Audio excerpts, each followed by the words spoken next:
대만 대지진 이후 TSMC의 생산 안정성에 대한 우려가 전 세계 반도체 업계를 긴장시키고 있습니다. 지난해 4월 대만 동부 해역에서 발생한 규모 7.2의 강진으로 TSMC의 일부 생산 라인이 멈췄고 웨이퍼 손상과 장비 재점검으로 생산 차질이 빚어졌죠. 당시 TSMC는 신주과학단지에 있는 5나노, 4나노, 3나노 첨단 공정 팹에서 진도 4 이상의 진동을 감지했고 안전을 위해 일부 라인을 긴급 정지시켰습니다. 중국 경제매체 진룽제는 TSMC 생산 가동이 6시간만 멈춰도 2분기 매출이 약 6천만 달러 감소하고 순이익이 0.5%포인트 떨어질 것으로 추정했습니다. 더 큰 문제는 최첨단 AI 칩 생산 라인의 정상화에는 며칠이 걸린다는 점이었죠. 반도체 장비는 매우 민감해서 갑작스러운 가동 중단 후에는 신중한 재교정 작업이 필수적입니다. 특히 복잡한 회로 설계와 높은 정확도를 요구하는 AI 칩의 경우 단기 생산량에 더 큰 영향을 미칠 수밖에 없었습니다. 이번 지진 사태는 글로벌 반도체 공급망이 특정 지역과 단일 기업에 집중된 구조라는 근본적인 취약성을 다시 한번 드러냈습니다. TSMC는 세계 파운드리 시장 점유율 약 60%를 차지하며 애플, 엔비디아, AMD 등 핵심 고객사의 칩을 독점적으로 제조하고 있죠. 한 반도체 업계 관계자는 TSMC 공장이 멈추면 전 세계 AI 칩 공급이 마비된다며 이번 지진에도 생산 라인이 멈추지 않은 것은 글로벌 공급망 안정성 측면에서 매우 중요한 신호라고 분석했습니다. 미국과 유럽은 첨단 반도체의 안정적 조달이 산업 경쟁력뿐 아니라 국가 안보와 직결된 사안이라는 점에서 대체 생산 거점 확보의 필요성을 절실히 느끼게 됐습니다. 이러한 배경 속에서 삼성전자는 TSMC 외 사실상 유일한 첨단 미세공정 대응 가능 기업으로 재부상했죠. 삼성전자는 2025년 상반기 2나노 1세대 공정 양산을 시작했고 2026년에는 2세대 2나노 공정을 선보일 예정입니다. 특히 삼성은 2022년 세계 최초로 3나노 기반 파운드리의 게이트-올-어라운드 기술을 적용한 경험을 보유하고 있어 2나노 시대에서는 TSMC를 앞설 수 있다는 자신감을 내비치고 있습니다. 최근 삼성전자는 2나노 공정의 연말 수율 목표를 기존 50%에서 70%로 대폭 상향 조정했고 일본 AI 기업 프리퍼드 네트워크스로부터 2나노 공정 기반 AI 반도체 수주에도 성공했습니다. 이런 가운데 일본이 자국 반도체 산업 재건과 동맹국 중심 공급망 재편 전략의 일환으로 삼성과의 협력 가능성을 타진했습니다. 일본은 2022년 설립된 라피더스를 중심으로 2027년 2나노 반도체 양산을 목표로 하고 있지만 TSMC나 삼성전자보다 약 2년 정도 기술 격차가 벌어진 상태죠. 한 반도체 컨설팅 업체 관계자는 라피더스가 매우 야심찬 목표를 두고 있지만 TSMC 및 삼성전자와 맞먹는 수준의 기술력과 가격 경쟁력을 고객사들에게 증명해야 할 것이라고 평가했습니다.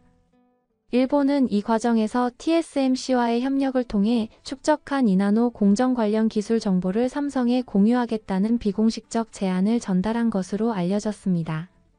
TSMC는 일본 구마모토현에 대규모 투자를 진행하며 일본 기업들과 긴밀한 협력 관계를 구축해왔죠. 특히 일본의 반도체 장비 제조사들은 TSMC의 최첨단 공정 개발 과정에서 축적된 노하우와 기술 데이터를 일부 확보할 수 있었습니다. 그러나 삼성전자는 해당 제안을 기술적 전략적 측면에서 검토한 결과 거절한 것으로 분석됩니다.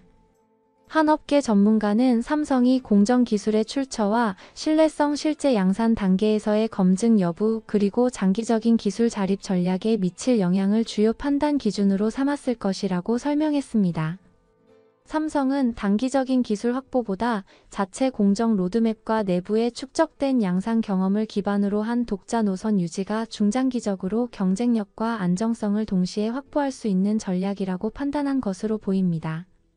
실제로 삼성전자는 1990년대부터 한국원자력연구원을 중심으로 차세대 재처리 기술을 개발해 세계 상위권 수준의 연구 역량을 보유하고 있으며 독자적인 GAA 기술인 MBCFET를 개발해 활용하고 있죠.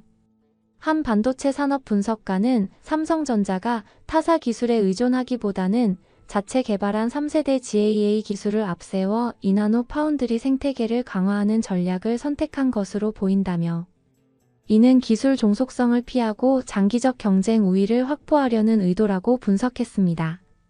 삼성전자는 현재 시놉시스, 케이던스, 알파웨이브, 세미, ARM 등과 협력해 4,000가지 이상의 IP를 보유한 50개 이상의 파트너와 함께 2나노 공정 생태계를 구축하고 있습니다.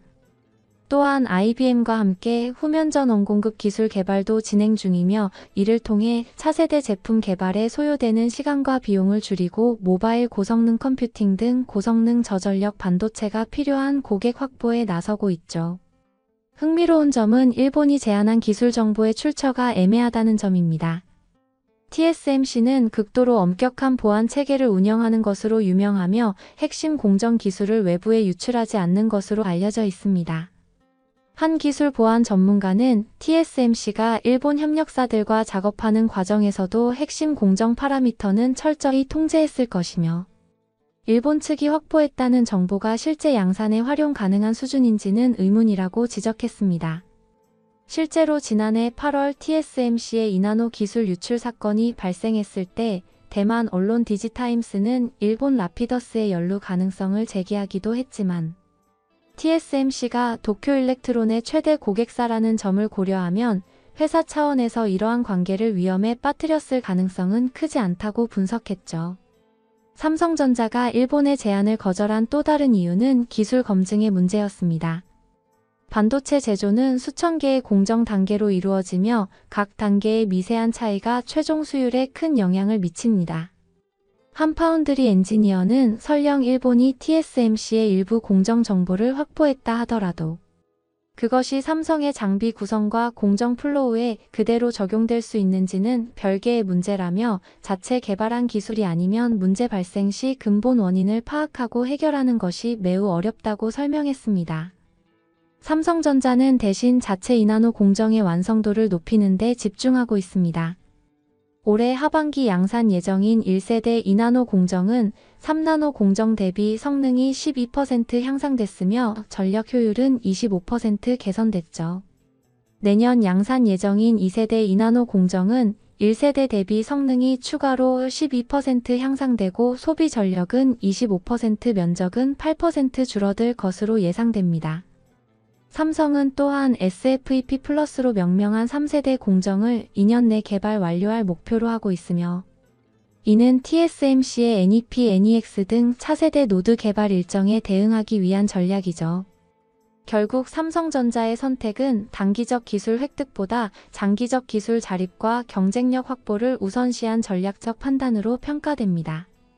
대만 지진 사태가 보여준 공급망 취약성 속에서 미국과 유럽은 반도체 공급망 다변화를 적극 추진하고 있으며, 삼성전자는 독자 기술로 이러한 수요에 대응할 수 있는 유일한 대안으로 자리매김하고 있습니다.